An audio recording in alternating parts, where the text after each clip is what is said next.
కొంచెం ఇంట్లో ఫుల్ పని ఉండే ఈరోజు. మళ్ళీ షాప్ కొత్తగా టైం అయిపోయింది తమ్ముడు. నాకు టీ తాగి వచ్చిన, మళ్ళీ టీ తాగుతా. 2 o'clock అన్నం తింటా, 2 కానీ 3 కానీ. ఫుడ్ లేదు తమ్ముడు, ఏం తినలేదు. నిన్న కొంచెం ఒంట్లో బాగాలేకుండా తమ్ముడు, ఇప్పుడు కూడా చేత కావట్లేదు కానీ వచ్చిన.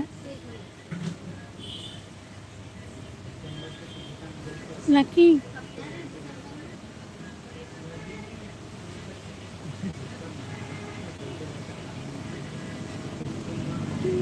కామెంట్ ఆల్ అంటుండు. థ్యాంక్ యూ సో మచ్ మరి సపోర్ట్ చేస్తున్నందుకు.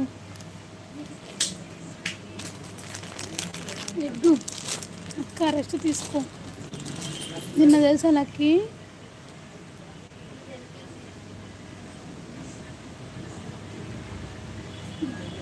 శబానాజీ మీకు ఒకటి అడగాల సిస్టర్. అడుగు చెప్తుంది. లక్కీ నిన్న 7:30 నుంచి కడుపు నొప్పి లేచింది తెలుసా బాగా. ఇంకా 7:30కి వెళ్ళిపోయాను.